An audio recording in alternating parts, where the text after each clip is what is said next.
அப்போ சிம்மராசினியர்கள் உங்களுடைய சுய தன்மையில் மட்டும்தான் நீங்கள் ஜெயிக்க முடியும். அதே நேரத்தில் உங்களுக்கு திடீர் யோகங்கள், ஏதாவது இடங்கிடம் வாங்குறதுக்கான வாய்ப்புகள், யூகங்கள் எதெல்லாம் யூகிக்கிறீங்களோ அதெல்லாம் ஜெயிக்கிறதுக்கான வாய்ப்புகள் இருக்கு.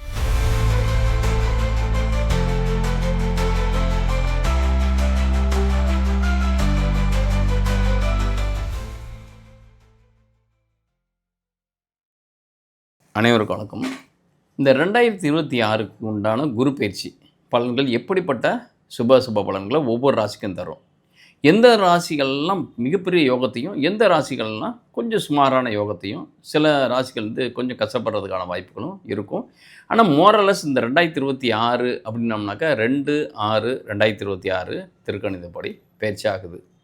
அதே மாதிரி 26/5/2026 படி உங்களுக்கு வாக்கியப்படி குரு பயிற்சி நடந்திருக்கு. மோரலஸ் ஒரு வாரம் தான் இருந்திருக்கு. அதனால் நம்ம பெருசாக அதை நம்ம பெரிய பாதிப்பாக எடுத்துக்க தேவையில்லை. ஒரு வாரத்துக்குள்ளே பெரிய விஷயங்கள் நடக்கிறதுக்கான வாய்ப்புகள் கம்மி. சரி, எந்த மாதிரியான வாய்ப்புகள், நல்ல நல்ல வாய்ப்புகள் பிரகாசமாக ஒவ்வொரு ராசிக்கும் இருக்குது அப்படின்னு பார்க்குறப்ப சிம்ம ராசி நேயர்களுக்கு எப்படிப்பட்ட பலன்களை தரும்? குரு பயிற்சி அப்படின்றது ஆக்சுவலாக உங்களுடைய ஜனன சாட்டில் இருக்கக்கூடிய குரு தான் ஃபுல்லாகவே அதோட தசாபுத்திகள் இயங்குறப்ப உங்களுக்கு நல்லது கெட்டது இருக்கிற பாவத்தின் அடிப்படையில் செய்வார். இந்த கோச்சார குரு அப்படின்றது கிட்டத்தட்ட ஒரு 15% மேட்ச் ஆகுமோ ஒழிய 100% அப்படியே சொன்னது அப்படியே பழிக்கும் நடக்கும் அப்படின்றது எதுவும் கிடையாது. ஏன்னா கோச்சாரன்றது ஜஸ்ட் மூமெண்ட்ஸு நடந்துக்கிட்டே இருக்கும். நீங்கள் பிறக்கிறப்ப இருக்கக்கூடிய கிரகநிலைக்கும் இப்போ இருக்கக்கூடிய கிரகத்துக்கும் நிறைய வித்தியாசம்னாக்கா அதோட டிரான்சிட் நடந்துக்கிட்டே இருக்கும். எனக்கு எந்த பிளானட்டுமே ஒரே இடத்துல நிற்கிறதுக்கு இல்லை. நீங்கள் பிறக்கிறப்ப எப்படி பிறந்ததுக்கப்புறம் அப்படியே குரோத் வளர்ந்துக்கிட்டே இருக்கீங்களோ அதேமாதிரி அது மூவிங் அப்போ இருந்த பிளானட்ரி பொசிஷன் கொஞ்சம் கொஞ்சமாக சேஞ்சஸ் நடந்துக்கிட்டே இருக்கும். Every seconds, every minutes, every hours இந்த மாதிரி.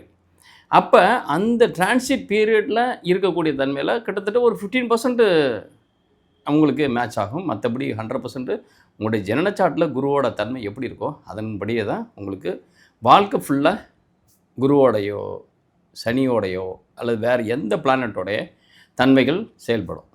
அதன் அடிப்படையில் பார்க்குறப்ப உங்களுக்கு சிம்ம ராசினியர்களுக்கு குரு யார் அப்படின்னம்னாக்கா 5க்கும் 8க்கும் அதிபதி. எப்போவுமே 5, 8 கனெக்ட் ஆனாலே நிலை தடுமாற்றம், புத்தி தடுமாற்றம். ஏன்னா 5ஆம் இடம்ன்றது சிந்தனையை சொல்லக்கூடியது, உங்களுடைய அறிவுத்திறனை சொல்லக்கூடியது. இதெல்லாம் 5ஆம் இடம் பலமாக இருந்தால் மட்டும்தான் ஒருத்தர் ஞானத்தை, வேதத்தை அல்லது பெரிய அளவில் ஒரு அறிவுபூர்வமான விஷயங்களை சிந்திக்கிறதுக்கான வாய்ப்புகள், அல்லது அதை நோக்கி செயல்படுத்தினா கூட அதை எப்படி செயல்படுத்தணும், அதை எப்படி கையாளணும், அதை அப்ளிகபிள் பண்ணணும் அப்படின்றது தெரியும். ஆனால் 8ஆம் இடத்துக்கு அதிபதியும் அவர் தான் அப்படின்றப்ப கொடுக்குறதும் அவர் தான், கெடுக்கிறதும் அவர் தான். அந்த மாதிரி அதாவது ஞானத்தை கொடுக்குறதும் அவர் தான், ஞானத்தை கெடுக்கிறதும் அவர் தான். அப்போ நியூட்ரல் பர்சன் அவர். அதாவது அவரால் நமக்கு எந்த விதமான நன்மையும் இல்லை, அவரால் நமக்கு எந்த விதமான தீமையும் இல்லை. ஆனால் இந்த இடத்துல என்னென்னா அந்த பாவத்திற்கு அந்த கோள் எந்த இடத்துல போய் இருக்குது அப்படின்றது மட்டும் தான் முக்கியம். அது எந்த நட்சத்திரத்தின் சாரத்தில் இருக்குது அப்படின்னு பார்க்குறப்ப அது இன்னும் கொஞ்சம் ஷார்ப்பாக போகிறப்ப உங்களுக்கு மிகப்பெரிய அளவில் பலன்களை மாற்றித்தரும். அப்போ 5ஆம் பாவத்துக்கு அது எந்த பாவத்துக்கு போகுது அப்படின்னா, அதாவது 5ஆம் பாவத்துக்கு அது எந்த பாவத்துக்கு போகுதுனாக்கா 5ஆம் பாவத்துக்கு 8ஆம் பாவம் ஒன்று. அதே மாதிரி உங்கள் ராசி பாவத்துக்கு அது 12ஆம் பாவம். இன்னொரு பாவத்துக்கும் அவர் தான் அதிபதி. யாருனாக்கா மீனத்துக்கு அதிபதி அவர் தான். மீனம் உங்கள் ராசிக்கு 8ஆம் இடத்துக்கு ராசி. அப்படின்றப்ப இந்த தனுசு ராசின்றது உங்களுக்கு சுபபலனை தரக்கூடிய தன்மையும், மீன ராசின்றது உங்களுக்கு அசுப பலன்களை தரக்கூடிய தன்மையும் இருக்கும். இப்போ தனுசு ராசி அதிபதி யாருன்னா குரு, மீன ராசி அதிபதி யாருன்னா குரு. இந்த ராசிகள் உங்கள் ராசிக்கு 5க்கும் 8க்கும் அதிபதியாக மாறுறாங்க. அதாவது அந்த இடங்கள். அப்போ 5 கூட 12க்கு போய் மறைஞ்சாரு அப்படின்னம்னாலே கிட்டத்தட்ட ஒரு தெளிவற்ற சிந்தனை அல்லது முடிவெடுக்க முடியாத ஒரு கன்ஃபியூஸான சுச்சுவேஷன் உங்களுக்கு இருக்கும். ஆனால் 8ஆம் இடத்துக்கு அதிபதி மறைகிறது அப்படின்றது மிகப்பெரிய யோகம். 8ஆம் இடத்துக்கு அதிபதினாக்கா எந்த விதமான வம்பு வழக்கு பிரச்சனைகள் எதுவாக இருந்தாலும் ஃபேமிலி இஷ்யூஸ் எல்லாம் இருந்தால் கூட 8 தான் இண்டிகேட் பண்ணணும். 8ன்றது என்னன்னாக்கா ஆயிலை சொல்லக்கூடியதாக இருக்கும். ஆயில்காரங்க 12ஆம் இடத்துல போய் மறைகிறதுன்றது பெருசாக உங்களுக்கு ஆயிலுக்கு ஒப்பான கண்டங்கள் வரதுக்கான வாய்ப்புகள் கிடையாது. நீடித்த வியாதி இருக்கா அப்படின்றது இல்லை. அதே மாதிரி வம்பு வழக்கு எல்லாம் இருக்கானாக்கா அது இல்லை. அது இல்லாமல் குறையும் மறையும், அவ்வளோதான், வேற ஒன்றும் இல்லை. ஆனால் இதே நேரத்தில் என்னென்னா 8ஆம் அதிபதி 12ல் போய் மறைகிறது எப்பவுமே ஒரு தீய பாவாதிபதி தீய ஸ்தானங்கள், அதாவது 3, 6, 8, 12ல் போய் மறைகிறதுன்றது நல்லது.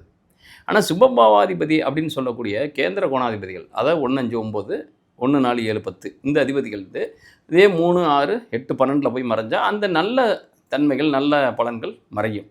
அதாவது கிடைக்கிறதுக்கான வாய்ப்புகள் குறையும். இந்த இடத்துல நியூட்ரல் அப்படின்றப்ப என்னென்னா 5 கூடவன் 12க்கு போகிறதும் ஒரு நெகட்டிவ், 8 கூடவன் 12க்கு போகிறதுன்றது ஒரு பாசிட்டிவ். அப்போ நியூட்ரலாகவும் இருக்குது, அதே நேரத்தில் ப்ளஸ்ஸும் இருக்குது, மைனஸ் இருக்குது. அந்த மாதிரி தான். அப்போ இந்த குருவால் உங்களுக்கு ஏதாவது பெரிய யோகம் இருக்கானாக்கா, பெரிய அளவில் யோகம் இல்லாட்டியும் பெரிய அளவில் பாதிப்புன்றது இல்லை.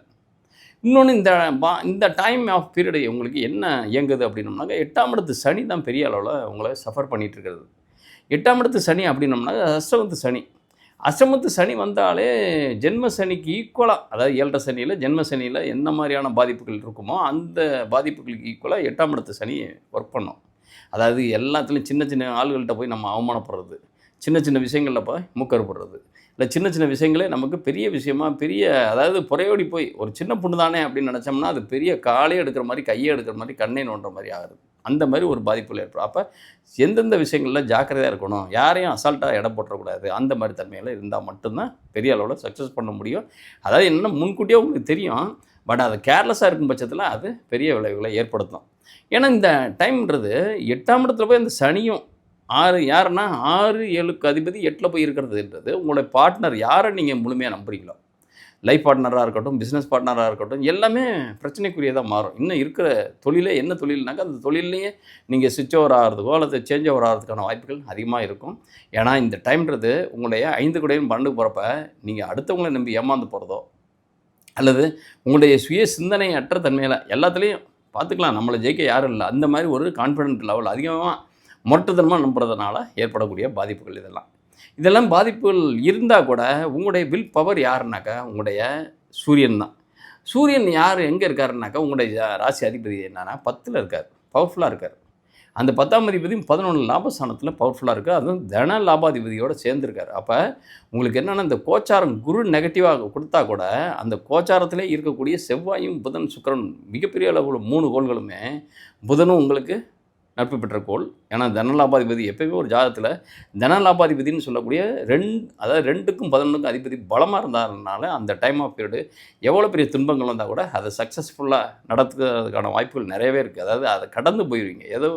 நெகட்டிவ் பெருசாக வந்தால் கூட அதெல்லாமே ஒரு தலைக்கு வந்து தலைப்பாவோட போகிற மாதிரி, அல்லது கைக்கு எட்டினது வாய்க்கு எட்டுமா அப்படின்னு நினைக்கிறப்பயே நமக்கு அதுக்குள்ளவே நம்ம பெரிய அளவில் சக்ஸஸில் போய் மிதக்கிற மாதிரி ஆகிடும். அப்போ இந்த இடத்துல என்னென்னா குரு தரக்கூடிய பாதிப்புகளை விட இந்த டைம் டிரான்சிட்டில் அந்த குரு டிரான்சிட் ஆகிற டைமில் பார்த்திங்கனாக்கா உங்களுக்கு செவ்வாயும் உங்களுக்கு செவ்வாயான ஆட்சி பெற்ற செவ்வாயாக மாறுறாரு 9ல் போய், அதேமாதிரி 10ல் உங்களுக்கு உங்கள் ராசி அதிபதி 10ல் போய் கேந்திரத்தில் ஏறுறாரு. கோணத்தில் செவ்வாயும் கேந்திரத்தில் சூரியனும் உங்கள் ராசி அதிபதியும், அதே நேரத்தில் 11 பலம் பெற்ற தன்மையில் உங்களுக்கு யார் தைரியஸ்தானாதிபதி சுக்கிரன், அதே மாதிரி கர்மஸ்தானாதிபதி சுக்கிரன். அவங்க அந்த சுக்கிரன்றது தன லாபாதிபதியோடு சேர்ந்து லாபஸ்தானத்தில் இருக்கார், பெரிய அளவில் பவர்ஃபுல்.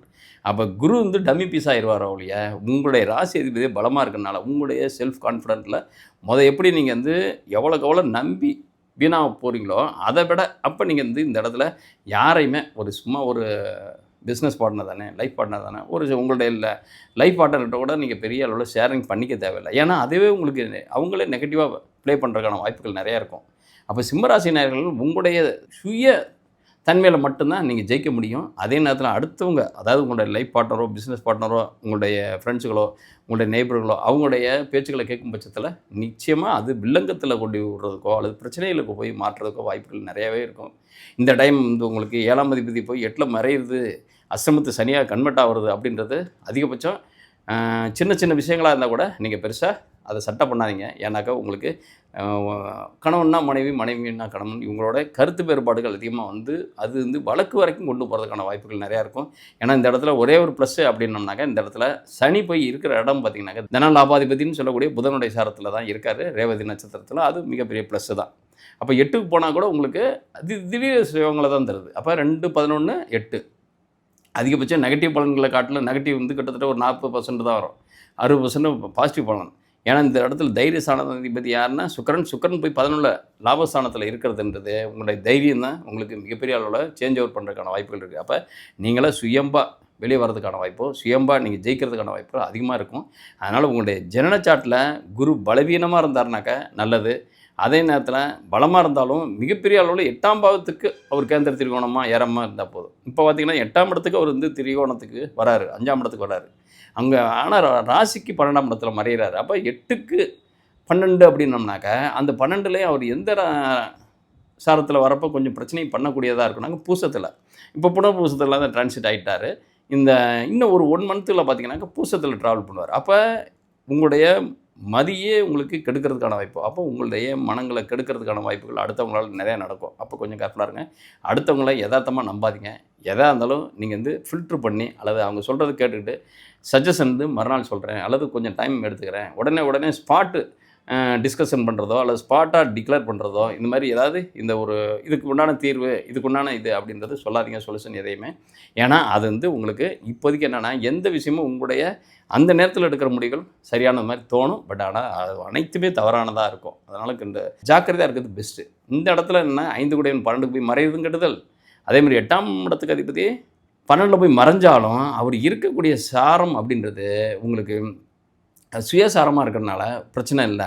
இதே நேரத்தில் இந்த பூசத்தில் அவர் வந்து டிரான்சிட் பண்ணுறப்ப தான் உங்களுடைய லைஃப் பார்ட்னர் மேலேயோ பிஸ்னஸ் பார்ட்னர் மேலேயோ கொஞ்சம் கேர் எடுக்கிறது, உங்களுடைய நண்பர்கள் மேலே கொஞ்சம் கேர் எடுக்கிறது. கேர்னாக்கா அவங்க சொல்கிறது கேட்டுக்குங்க. பட்டு அதாவது உங்களுடைய ரிட்டர்ன் வேர்ட்ஸ் வந்து உடனே தராதிங்க.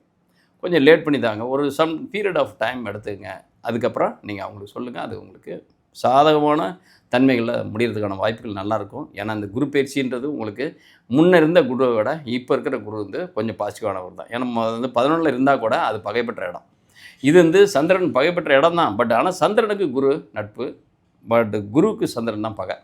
ஆனால் இருக்கிற இடங்கள் அதில் இருக்கக்கூடிய நட்சத்திர தன்மைகள் பார்த்திங்கனாக்கா உங்களுக்கு மிகப்பெரிய அளவில் ஆயில் என்ற சாரில் வரப்போ தன லாபாதிபதியாக இருக்கார். அவரும் போய் 11ல் தான் இருக்கிறது மிகப்பெரிய அதிர்ஷ்ட யோகங்கள். இப்போ பங்குச்சந்தையில் இருந்தீங்கன்னாக்கா அதில் நல்ல ரிட்டர்ன்ஸு.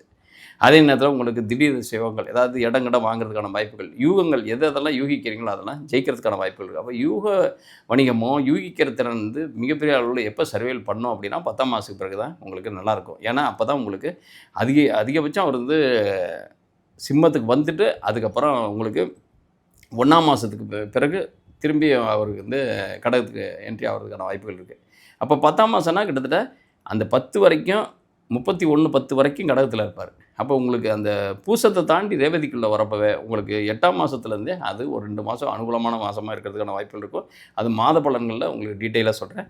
இப்போ தோராயமான அளவில் குரு பயிற்சி அப்படின்றது கிட்டத்தட்ட ஒரு 50%க்கு மேலே நன்மையான விஷயங்கள் நடக்கிறதுக்கும் 50%க்கு கீழே தான் ஒரு தீமையான விஷயங்கள் நடக்கும். தீமைனாக்கா அது தீமையாக இருக்காது, முழுமை பெற்ற தீமையாக இருக்காது. உங்களுடைய அஜாக்கிரதையினால் வரக்கூடியது. உங்களுடைய வாக்கு ஸ்தானாதிபதி உங்களுக்கு போய் பகைப்பெற்ற வீடு தன்மையில் இருக்கார். அதாவது மிருகசீரிஷ 4ஆம் பாவத்தில் இருக்கார். மிருகசீர 4 அப்படின்றோம்னா யோகாதிபதி தான் செவ்வாய். ஆனால் புதனுக்கு செவ்வாய் பகை அப்படின்றப்ப அவர் நீங்களாக பேச்சை கொடுத்து அதை வில்லங்கத்தை விலைக்கு வாங்குறதுனா அதனால் ஏற்படக்கூடிய பாதிப்புகளாக தான் இருக்கும். அப்போ கொஞ்சம் ரொம்ப கான்சியஸாகவும் அதாவது கொஞ்சம் நிதானமாக ஒவ்வொரு வார்த்தைகளையும் பயணப்பட்டீங்கனாக்கா அல்லது பயன்படுத்தினீங்கனாக்கா மிகப்பெரிய அளவில் உங்களுக்கு சக்ஸஸ் தரதுக்கான வாய்ப்புகள் இந்த குரு பயிற்சின்றது இருக்குது. அப்போ உங்களோட ஜென்ம சார்ட்டை பாருங்கள், குருவோட பொசிஷனை பாருங்கள். இந்த இடத்துல என்ன குரு தர பாதிப்புகள் விட மற்ற கோள்கள் தரக்கூடிய சாதகங்கள் அதிகப்படியாக இருக்கிறதுனால இந்த 2026ன்றது குரு பயிற்சி உங்களுக்கு நல்ல பலன்களை பெருவாரியாக தரதுக்கான வாய்ப்புகள் இருக்குது. இந்த காணொலி பார்க்குறவங்க உங்களுடைய கருத்துக்களை கமெண்ட் பாக்ஸில் பதிவிடுங்க. மேலும் உங்களுடைய ஜாதக குறிப்பு தன்மையில் ஏதேனும் உங்களுக்கு சந்தேகங்கள் இருந்தால் date of birth, time of birth, place of birth மற்றும் உங்களுடைய கேள்விகளை பதிவிடுங்க. அதில் பதிலளிக்க ட்ரை பண்ணுறேன். சமூக சேவையின் அடிப்படையில் சில காலங்கள் வந்து கொஞ்சம் கிட்டத்தட்ட ஒரு மோரலஸ் ஒரு 6 மாதம் வீடியோ போட முடியாமல் போச்சு. எனக்கு அன்னதான மண்டபம் கட்டிகிட்டு இருக்கிறதுனால அதன் தொடர்புடைய ஒர்க்ஸ் அதிகமாக இருக்கிறதுனால என்னால் ரெகுலராக தர முடியல. இனி வரும் காலங்களில் ரெகுலராக உங்களை கான்டாக்ட் பண்ணுறேன். வீடியோக்கள் கண்டினியூஸாக போகிறதுக்கு ட்ரை பண்ணுறேன். நன்றி, வணக்கம்.